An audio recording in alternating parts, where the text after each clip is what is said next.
obvious with New Method Wellness.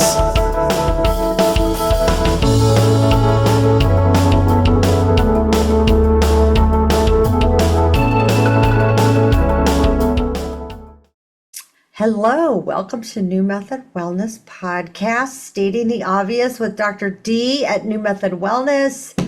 Today, our fabulous guest is Emily McAllister. Hello. Hi, Emily. How are you doing? I haven't seen you and talked to you in so long. Way too long. I'm good. I'm really good. I'm super in the full swing of the beginning of the school year with kids. I'm so grateful that they're back in school because I really want a routine. My best friend used to say, God bless school, Mhm. every September. Yes. I was thinking about us meeting this week, and then I had a flashback of my teenage boys and my husband watching princess movies with your daughter when you and I were out doing something and we came back and she had the full room in control. And it was like a 80-inch screen, like a big screen. And they were just like watching it, and I was like, "You guys don't have to watch this." And they were like, "No, she wants to watch it." And they were all like, it was so funny. Because you have good men in your house. That's true. That's true. Is I she, know. does she still know what she wants? Yeah, now I have the youngest one is turning 13 next month early October. And my youngest is very spicy, and she's 7, and she's definitely a lot like her mom. Mm, fun. Strong personality. Mm. So tell me what you are known for in your community. Because as you know, I don't know if you've heard any of our podcasts, but we mostly focus on people who are giving back to their community of recovery with like addiction or mental health and what they're doing that makes them special. Oh my goodness. Okay, so no pressure. Um, I'm like, I need to have the best answer ever. No, I think I would say I'm for a couple of things. I would say one thing is just being transparent and kind of an open book and sharing about the struggles and the triumphs of recovery and just kind of remaining like a person who you could reach out to. I do believe that I am approachable in that way.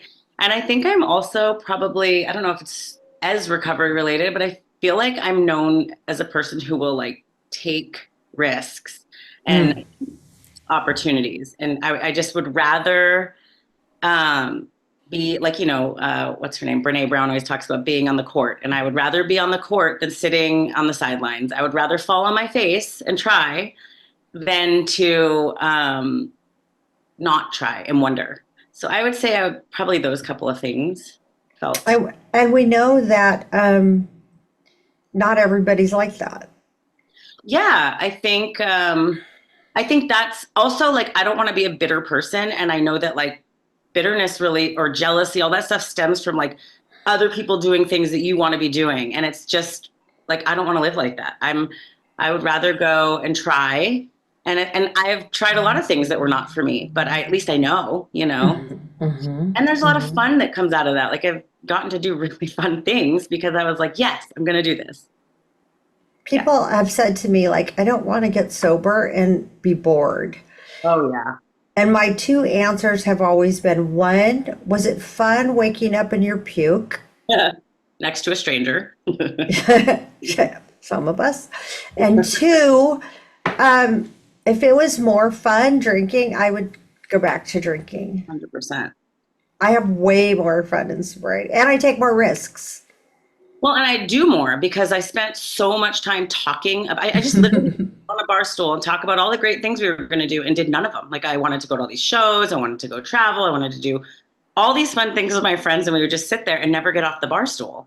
So it's like, then I got sober and it was like all these young people in 12-step recovery. Sorry, you can, That's okay. all Yeah. these young people in 12-step recovery were doing all these fun things. They were going dancing, they were going to dinner, they were going to concerts. I mean, like all the comedy shows, conventions, like all the things that I had only talked about doing. And so I started to have, I found, I mean, like, look, there are fun days in being loaded or else we wouldn't have stayed loaded. But the fun days in sobriety are so much more fun. It's so much better. They're richer. You remember them. There's no comprehensible demoralization. Like at the end. Yeah. Yeah. And what about the follow through? Yeah. Yeah. Showing up. It's hard to finish those plans that you made on the bar stool when you're hungover And broke. I and was broke. I am not And a very broke. good I'm not a functional alcoholic. So I'm not a person who has like the house and the car and the job. Like I stopped paying rent. I stopped going to work. I stopped showing up. Like I become a nothing. So yes, the follow through is really hard when you don't have any money. I think it's interesting when people tell me I am, trying really hard to get these things done, and I'm thinking, just get sober, it'll be so much easier. It's hard to explain why it's such an easier way to live, Hmm. but it is. It's just easy. It's the easier, softer way, just not pick up. It is. And there's also the like, obviously, like now you're kind of forced to feel your feelings, and there's definitely, but I think the thing is that like, I don't know, like I didn't know that. I just always felt so black and white about it. Like if I didn't feel good, I just thought I'm going to be this way forever. I'm going to be stuck here forever. And it always like the good times pass and the bad times pass. And that's something that I've learned in sobriety is like, feelings are not forever. Feelings aren't facts. Everything shifts always. It's like life is always moving.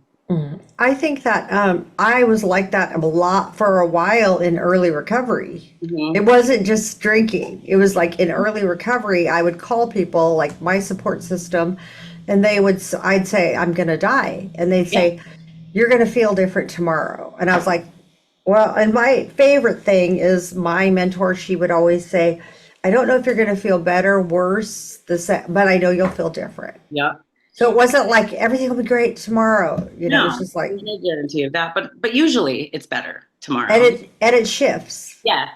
I just remember someone saying like your feelings won't kill you, and I'm like, really? Are you sure? Right. Like it's really intense in here. I know. Yeah. So why are you so passionate about helping the recovery community? Are you going to tell us the secret on this show today, or is it still going to be secret? The secret? That Brittany said you have a secret, I have a secret? like something that could be happening is like what she was alluding to, but she didn't want to be the one to say it. I have a secret. Now I need to like text Brittany. I Like something that could be happening, something that's in the works. oh right, I'm writing a book. That Yes. I've been yeah. Is that what So you want me yeah, to first? yes. That's really funny. She's really funny.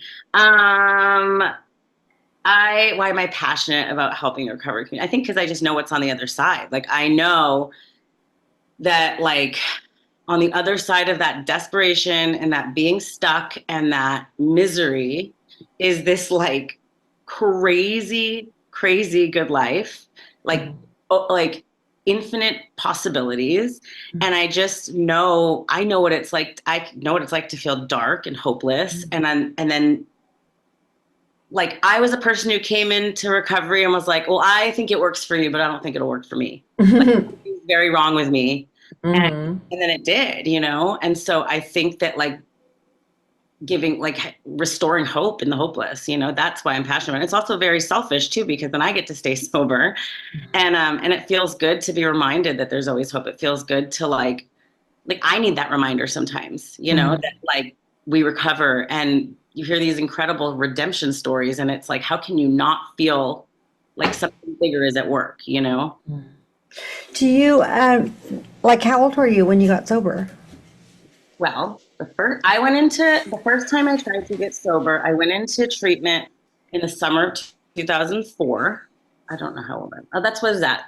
20 years ago? Yes, it was No. 20 years ago. Well, I guess I was 25. I'm really old now. This has just all happened. I went into treatment. I went into a dual diagnosis facility. I was dying from an eating disorder, dying from drug and alcohol abuse. I initially went in.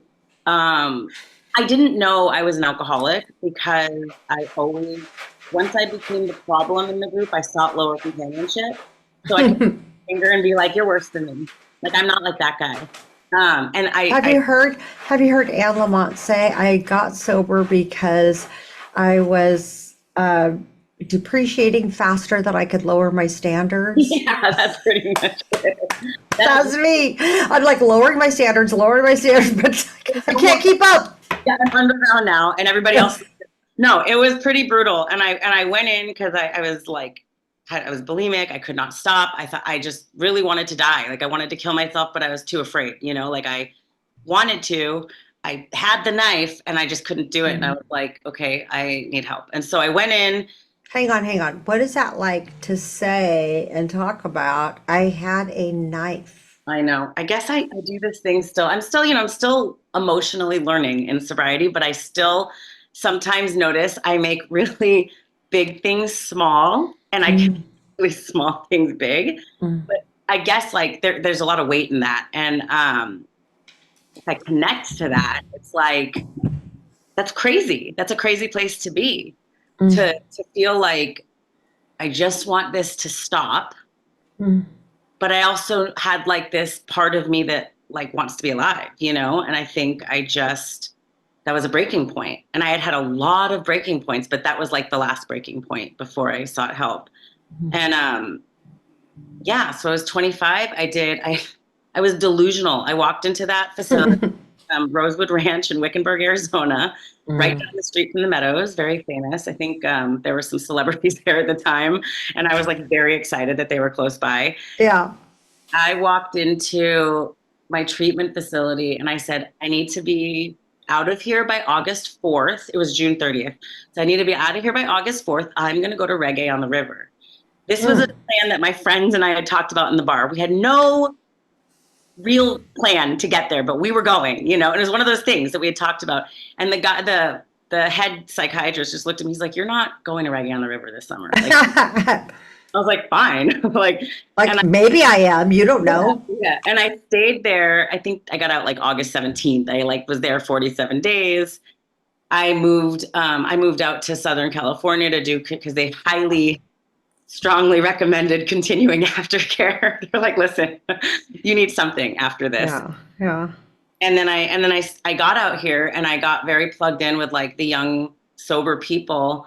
And it took me a couple of tries, but I ended up putting a couple of years together. I put like 2.5 years together, and then I relapsed, and that's a whole nother story we can talk about. And then I ended up coming back on September 25th of 2009, and so that's my last sobriety date. So I finally, at the end, hopefully, got sober. I was 30. I was just about to turn 31, so I'm like, I get to say I was 30 when I got sober.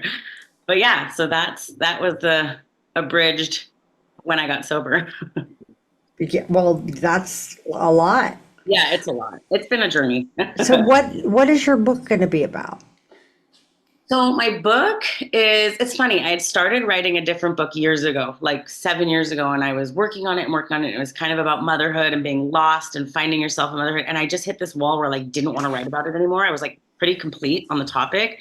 And I had this shift where I was like, I want to talk about like the process of healing, but like not the before and the after. Like I want to talk about the middle part. I want to talk about like we're like how it's never ending, and how it's not just about like, okay, here's my before and here's my after. I feel like a lot of conversations are about the after. People talk from the after part, and I'm like, there's a whole missing section of like, can we talk about what it's like to be in process? Because to me, like that's most of the time in my life I'm in process of something. Like I'm never done growing. So that's the part that looks messy and not so cute, and like, and there's like obviously a lot of wins within that, but there's also, it's messy, and it's not what like the after picture always looks like. So I felt real fired up about talking about that, and I've just been really trying to finish that.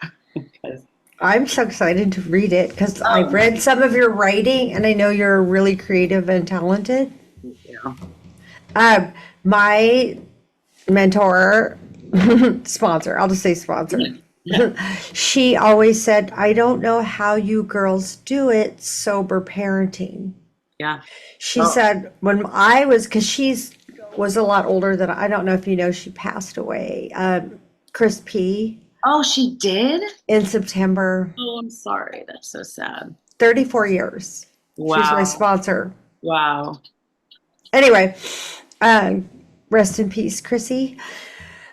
She used to say, when I was your age, like raising kids in the 70s, she said, I just sat them in front of a table, in front of a TV, ate, purged, drank, and smoked cigarettes all day.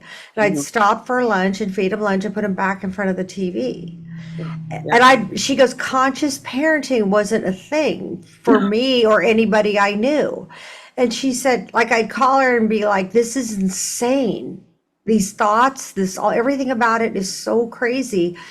And she would say, yeah, I don't know how you're doing it. I don't know what to say. She said, we never did that in my day. We never did any of that. Yeah. It's crazy being sober parenting. It's funny. It's like, especially with this whole, I mean, obviously, like with social media, like I feel like my oldest is almost 13. And so it was like, Instagram was just starting and it was very much like picture perfect and everybody was only putting out, like now I think people talk a little bit more about real stuff, but it was very much like Pinterest was out. Like it was very much about, like, I'm like, why does everyone else look like they're having the easiest freaking time? Like, this is not easy. I think you told me actually when my youngest was a baby, you said, if you don't want to throw your baby out the window sometimes, you're not doing it right. I'm like, well, thank God, because that, like, I am exhausted and this is hard and it feels very involved. And I don't have this crutch I don't have wine. Like, there's this mommy wine culture. I don't have wine. I don't have a Xanax. I don't have anything. Like, raw doggy motherhood. Oh And my gosh, that's the name of your book, Raw Dogging Motherhood. motherhood. Maybe a chapter. Maybe a chapter. Yes, yes. Yeah. And so it's crazy. I know. I struggle with guilt like a lot. Like I do a lot with my kids. They do a lot. I think their lives are so full that they have very high expectations. And sometimes like we can't do it all, whether it's time, money, whatever it is, because we live here.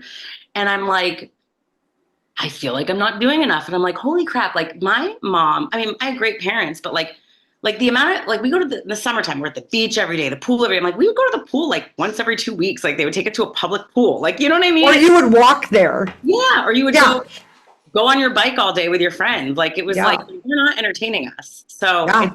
wild how much we're supposed to do now and like keep up with everything else.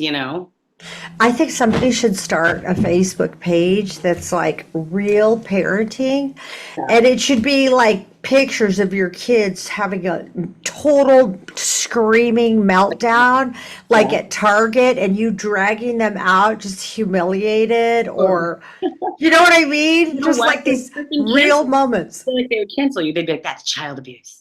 Right. But I mean, it doesn't have to be that, but just like these real moments of parenting. Yes. You Yes. know what I mean? Where like people are saying this is what's not, because my girlfriend always says, I wish my life was the way it looks on Facebook. Uh-huh. I do think people are sharing a little bit more authentically, but even the authenticity is still curated. Like we're all still showing a curated chaos. You know what I mean? Like, Mhm. because if you really had like running cameras all the time, it would be really embarrassing, actually. I'd be But like, I, oh, I think that's the thing that people are attracted to Brene Brown about. yeah, I love her. Like when she shares, I don't feel like it's curated. No, it's not. She's fantastic. She really is. She's one of those people that like just nails it every time. And she's sober. I think she's been sober Oh, for time. I want to say like 25, 30 years or something like that. What my are my people? spot my sponsor and I just went and saw my other sponsor. We just went and saw Anne Lamott live, and it was like being in a meeting, support group meeting.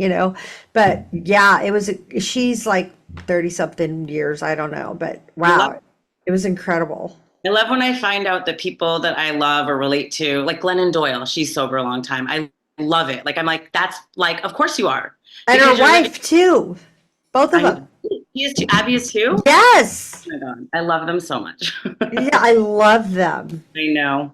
I've been following her for like a million years, and Yep. somebody's even before, when she was married before, and somebody sent me her book, and I was like, now I love you more. The Untamed one. Hmm. I got a tattoo of a goddamn cheetah on my arm because the goddamn cheetah they say in there. Mm. And I was like, I gotta get it. I was like, I love that whole. So people now you have to go read Untamed because there's a whole. I'm not swearing or saying bad words. That's literally what it is in the book. Yeah, yeah, yeah. And so I got my goddamn cheetah. I love it. Yeah. Tell me what is your biggest failure in recovery and what did you learn from that?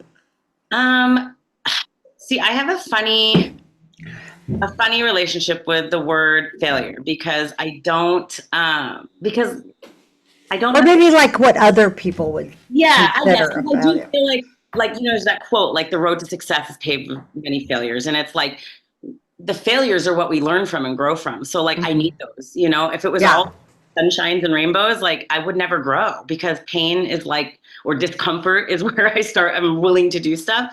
I mean, I would probably say just that relapse at 2.5 years, Okay.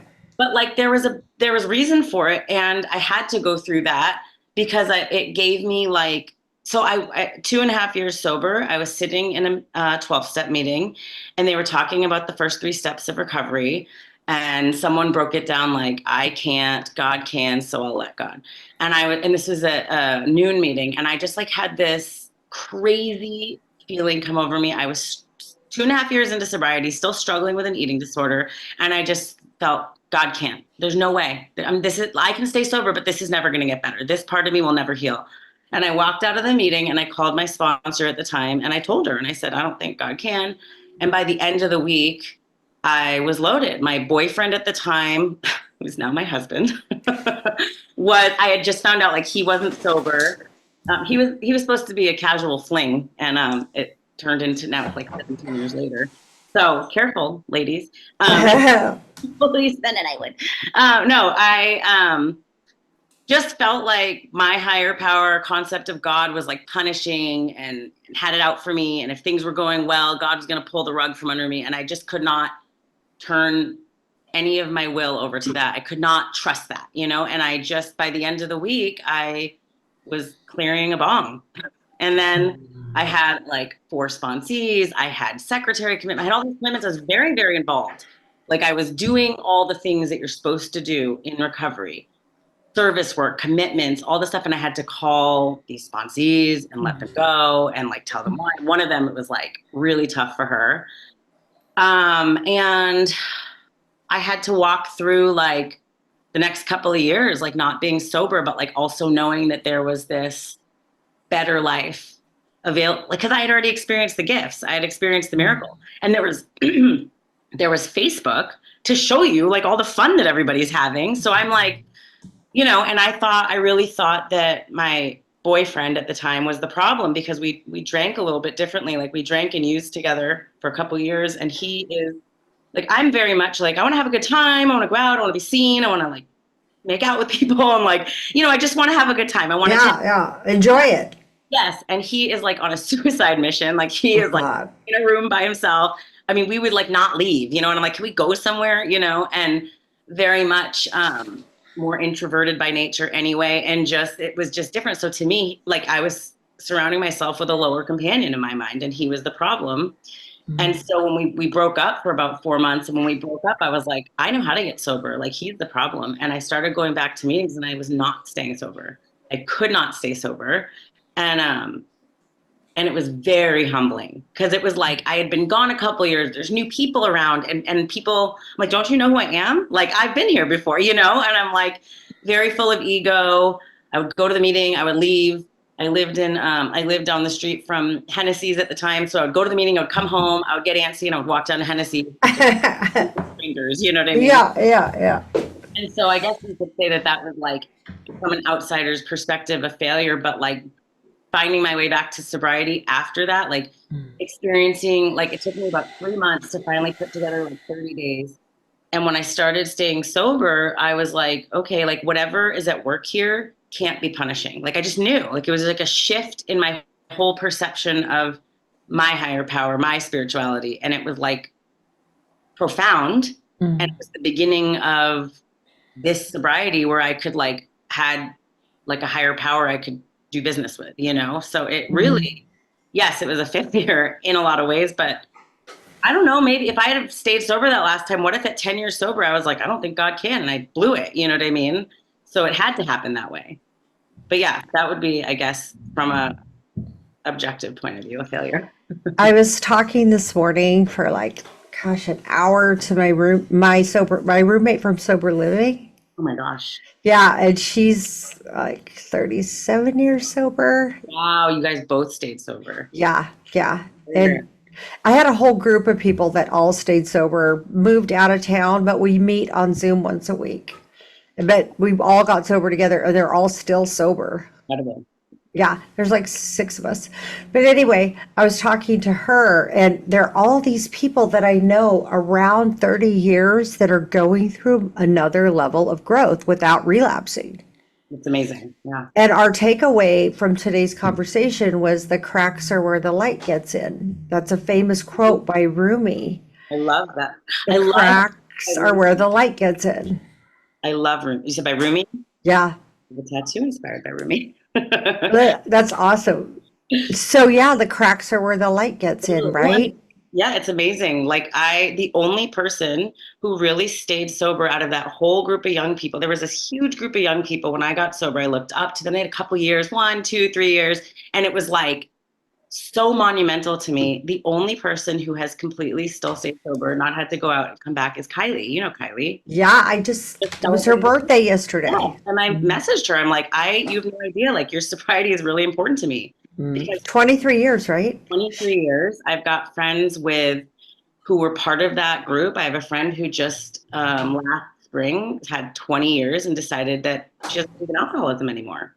And she's not, it's crazy. Like, I'm like, how does that, like, you have to really convince yourself of some things to have that kind of a change. And that's a whole nother, I mean, that's not Yeah. to tell. However, it hits hard when you're like, you were a person who was like, guiding me. Like you had your hand out when I was coming back, you know?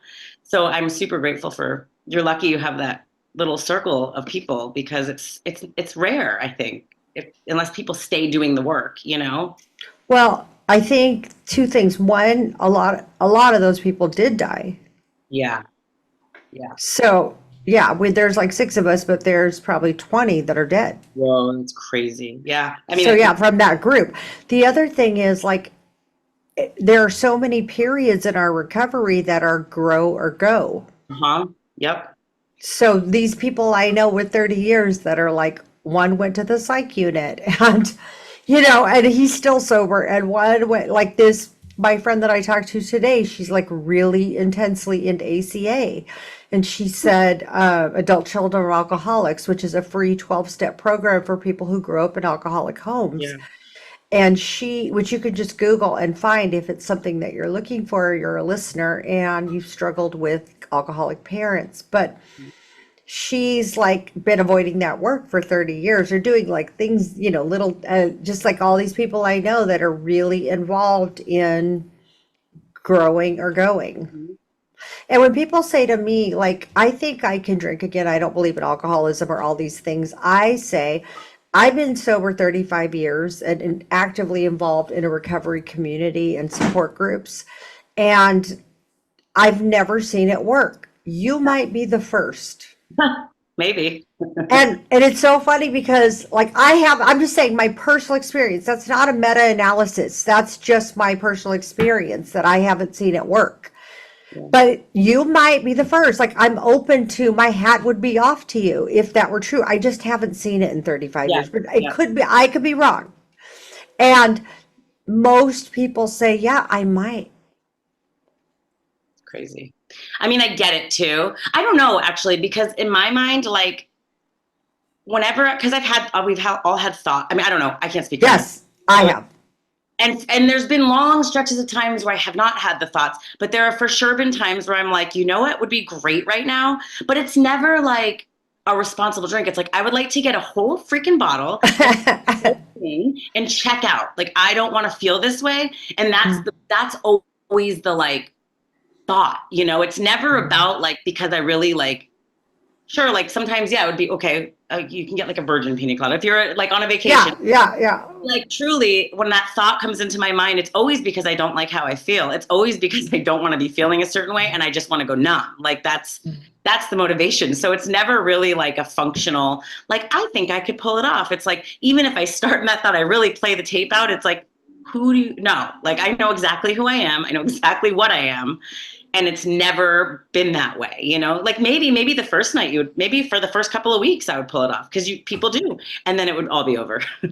Well, I always say, well, I am not like you. My head does start with like, I went to this, my kids got me a spa in La Costa, like a weekend at a resort. You love that. And I got for Mother's Day a long time ago. I was probably 17, 20 years sober.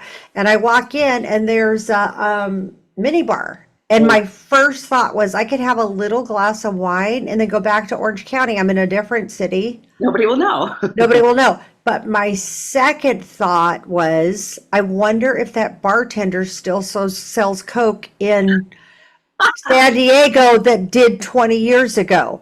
Without even having the drink, I was on my way to buy an 8 ball 100%.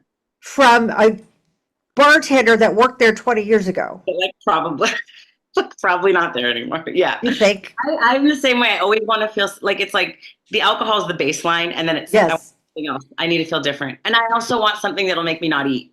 So like, Oh, yeah. take me so far because then I don't want to get fat, you know. Yeah, So yeah. there's a lot of calories in alcohol. So.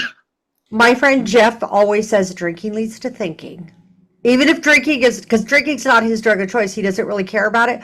But he knows if he has a drink, he's on his way to the bartender. Yes, who sells the 8 ball at the bar? So Yeah, drinking leads to thinking. it does. Okay, tell me what is the best compliment that you've received about your recovery or about your parenting or anything? Um, And like specifically, like okay, who I do. said it and when? I have a specific thing that stays with me, and it stayed with me. And okay, so a long time ago, I was pretty new in recovery.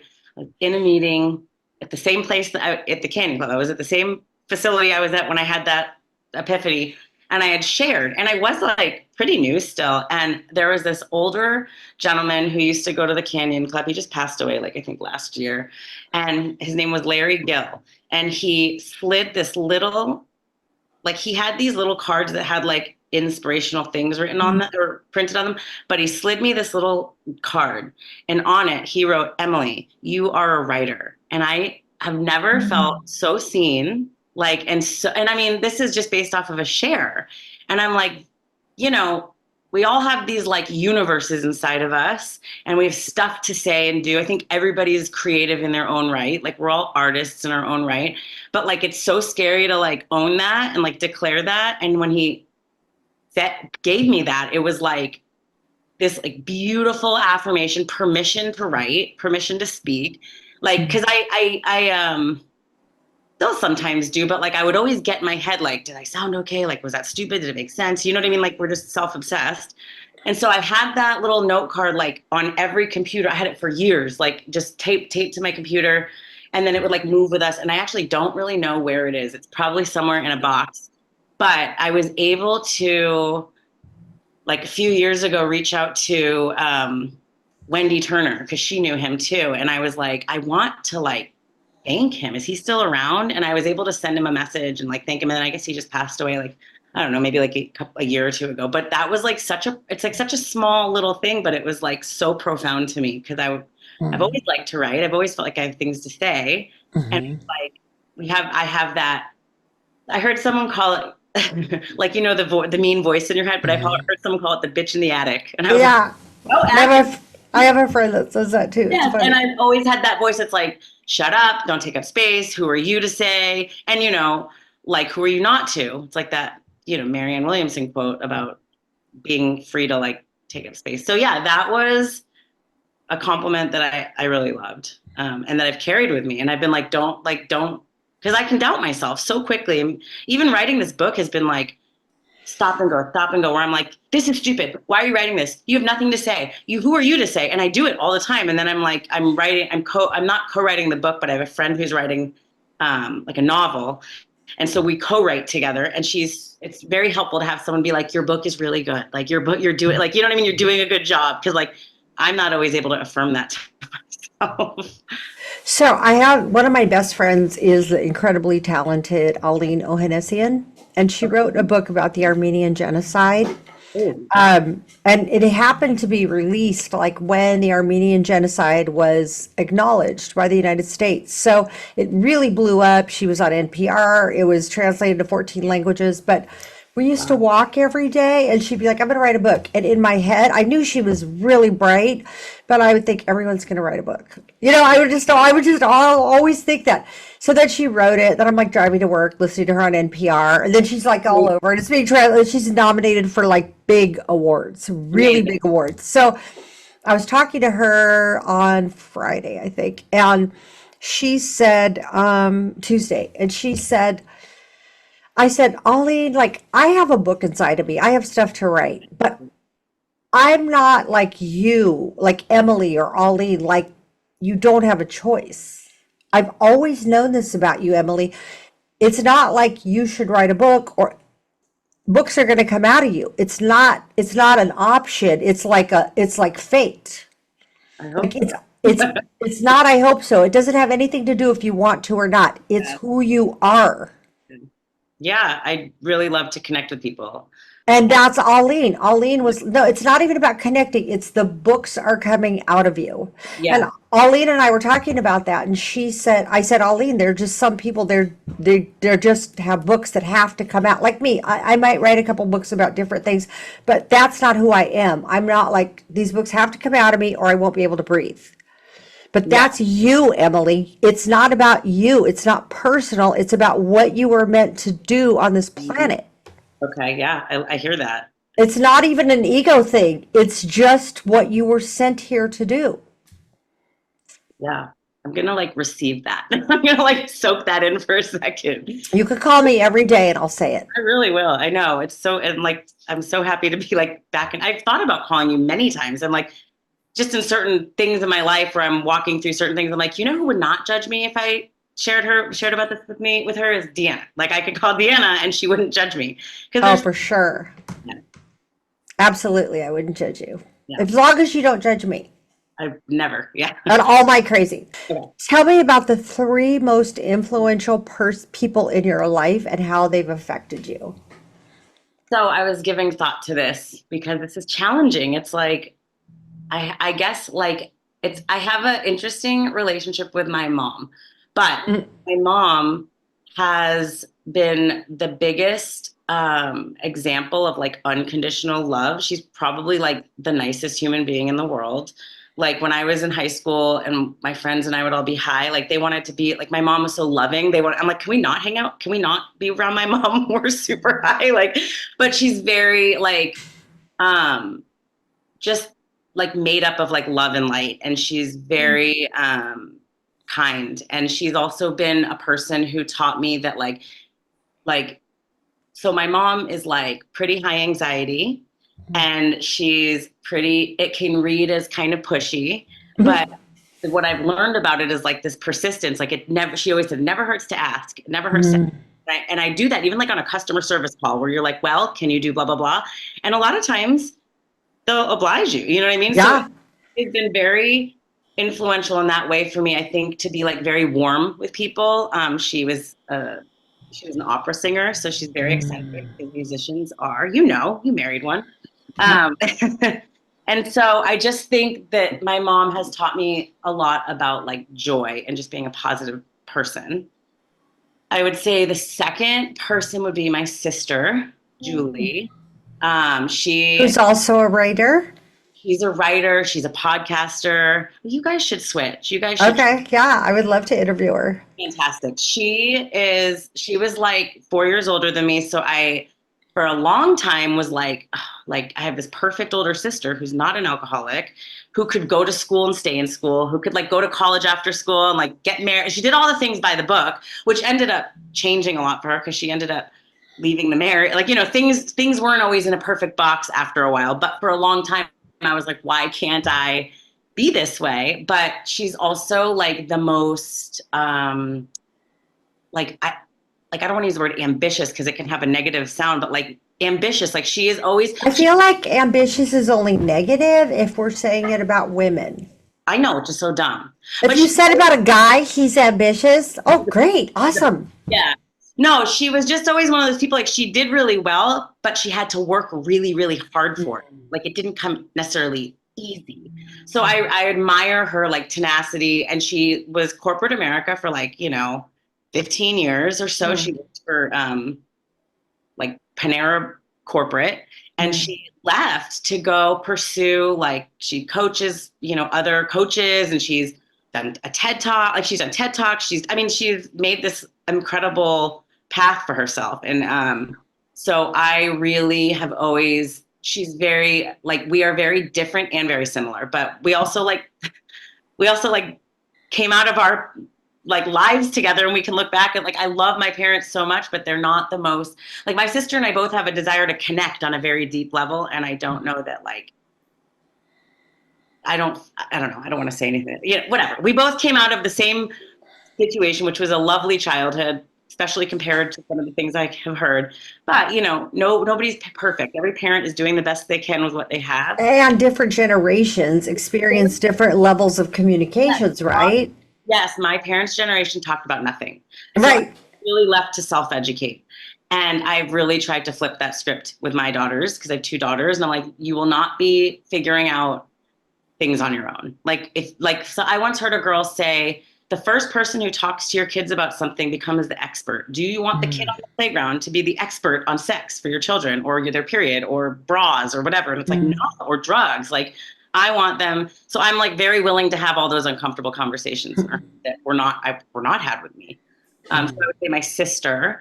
And then I would say the last person I would have to say is Leslie F. She was my sponsor for a really, really long time. I didn't know that. Yeah, so when she moved down here with Duke, I think I was her second sponsee. I am always like, damn it, I was so close, like, I want to be the first. But it was like, a day later. And I think I had like 60 days sober, and she just was pure love, pure light, helped so many freaking people, had the perfect one-liner for every single situation. Like, I still, like, in my head every day, something pops up, and was just really challenged, never really gave me, like, if I asked about something, it wasn't like she told me what to do. She was like, well, what do you think about, you know what I mean? It was very much like forced me to come up with my own intuitive answers. And so she passed away, gosh, like, is it 5 years ago almost? It's almost 5 years. It was 4 years ago, maybe. But she was sober 20 years.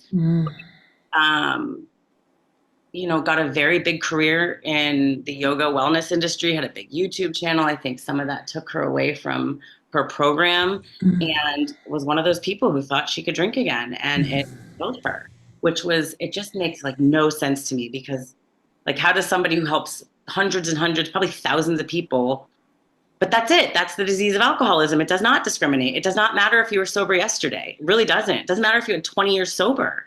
I had a friend that relapsed with 31 years. Ugh.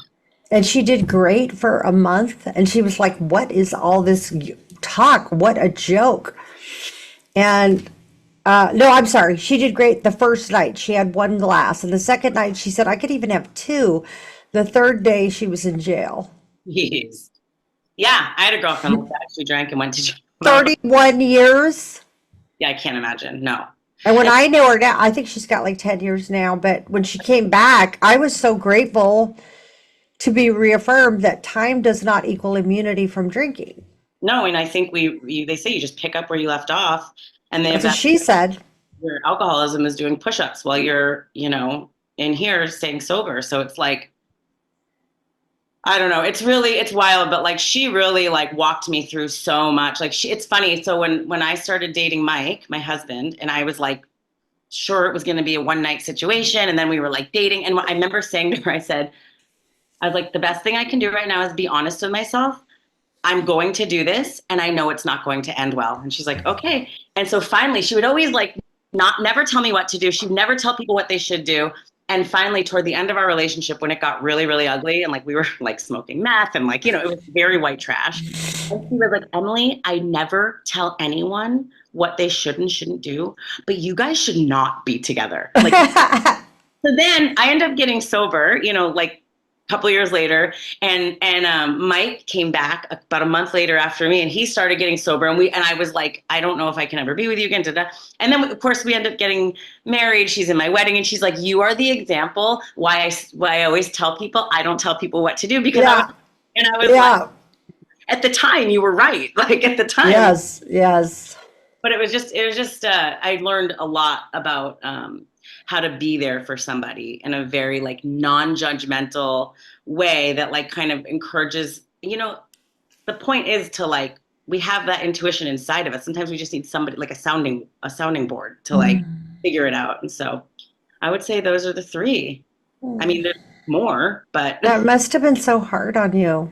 oh, that was awful. I was like, it was really weird. I'm a photographer by trade. And so I was doing like mini sessions. It was like November.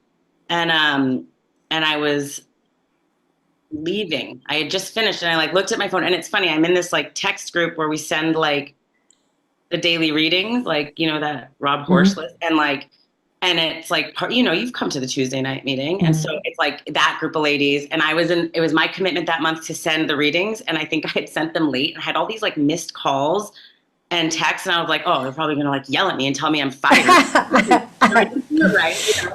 It's all about me. And my sponsor, who's still my sponsor, Tanya, I called her back first because I had all these calls from like her, from Linda, like, and I just, oh God, like I was coming out of Calafia State Beach, and I like just swerved my car into a parking, like I had to pull over. I just lost it. It was just, it's like insane, like you don't, it makes no sense. After talking to Duke and kind of getting a better picture of like what had been going on, it made more sense. But going from, and I had seen her, I had second shot a wedding with Taylor Mosby on September 30th, I think.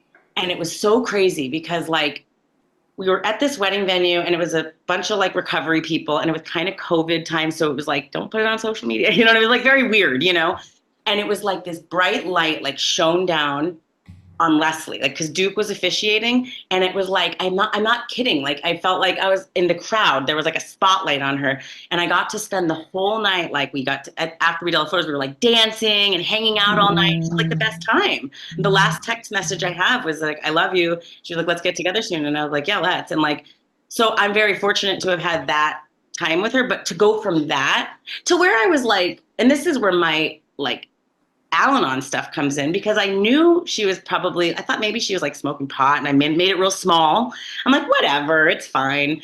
And, but it's a big deal when somebody who's been sober that long is smoking pot. Like it just is, or when, but to go from that night where everything felt like Leslie to like, she died because of drugs, like, is like, what? Like, what are you talking about? Like this, you don't have the right person. Like, that's crazy.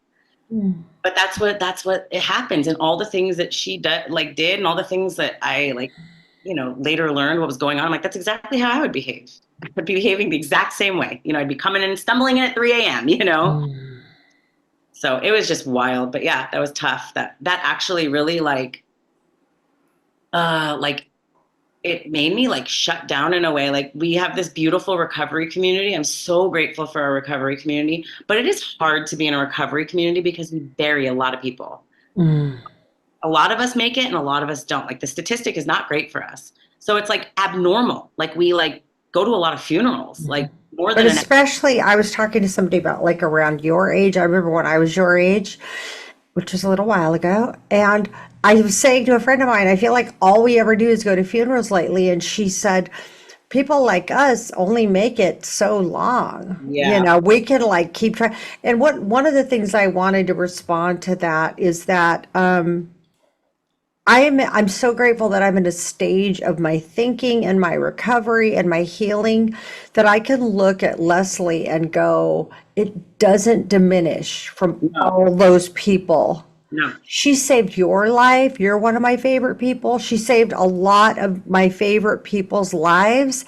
And like, I wouldn't take anything away from that. Though that's all valid and 1,000%. And she put her whole heart into it. And maybe it didn't end the way it could have or in a perfect picture, but she did so much for so many and didn't expect anything in return. Nothing. Well, and that's the thing is like her legacy is not the way she died. Her legacy is the stuff she did here. And I had a very, like, you know, you sometimes get these like thoughts that are maybe not like your own conscious thought. It feels like a higher self. And after like the dust kind of settled, all I heard was her work was done. Like her work here was done. She did a lot. Like she helped, not only did she help so many people in the recovery world, but even like with her yoga practice, like it was very much like about imperfection, Right. and embracing that. And I think in a world where, you know, it is what, I mean, I gotta believe like, I you know, I struggle because death is so like unknown, but it's like,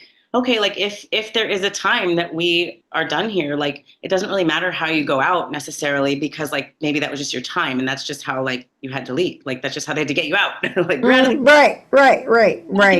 the next round. Right. Let's do this. Yeah.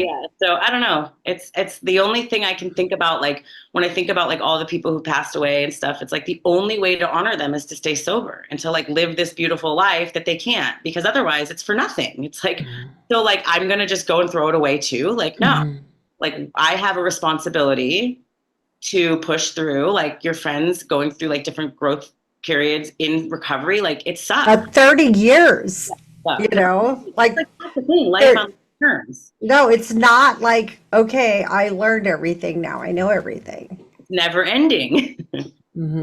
Yeah. Thank God, right? Yeah, because we'd get bored and then we would go drink. Be like, all right, I'm done here. That's a wrap.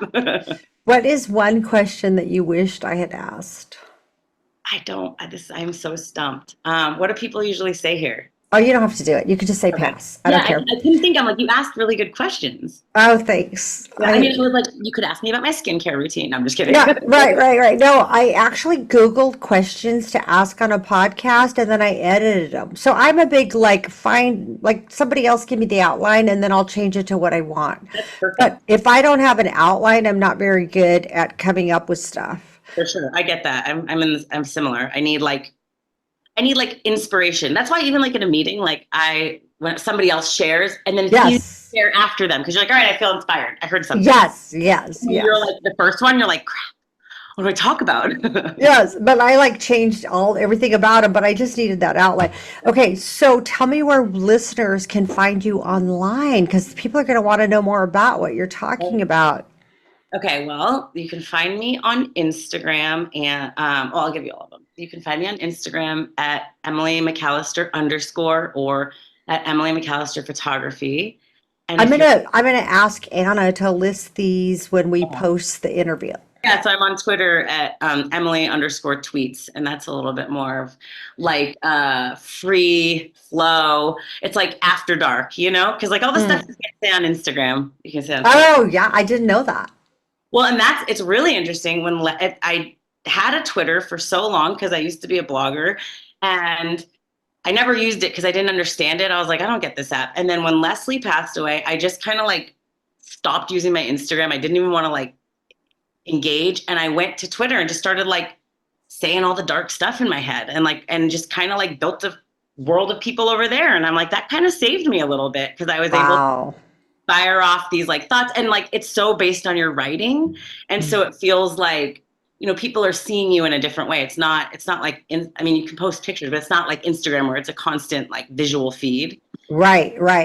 Really, what triggered me to even start using that, and then it just like took off, and I'm like, all right, well, that's part of why I was like, I gotta finish this book. I have an audience I can sell it to. You know, gotta make this. I'll work. buy it. I'll send you a copy. Okay, who should we interview next?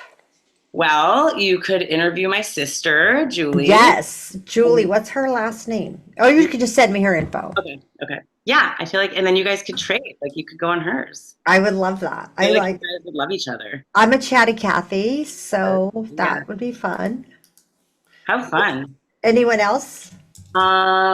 Do you know Ashley? You know, you're the second person that said that. Ashley L. Yes. Well, her maiden name is L, but it's blasting game. But Ashley Loeb, yeah. And she's also got a recovery podcast. You could also trade.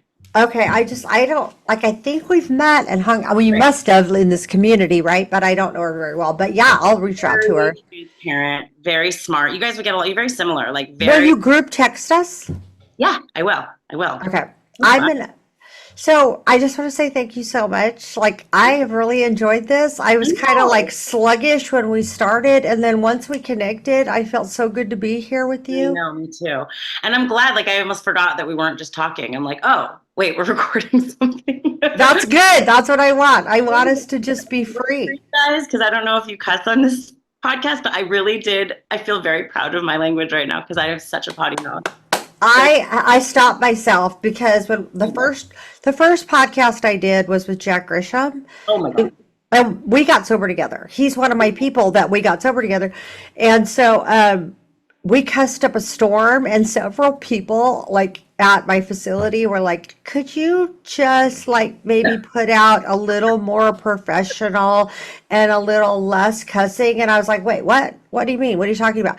So I also have been practicing. Look at us.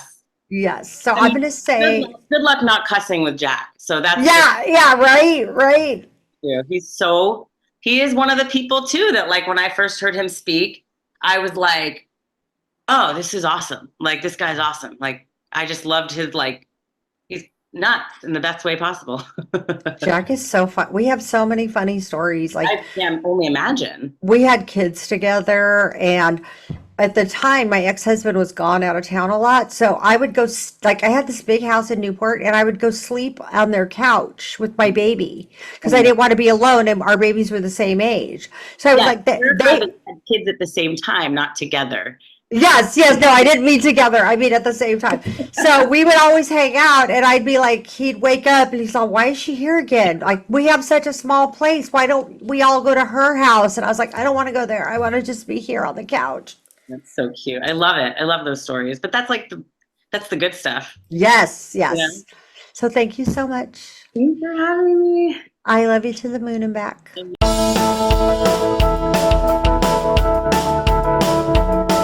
Stating the obvious with New Method Wellness.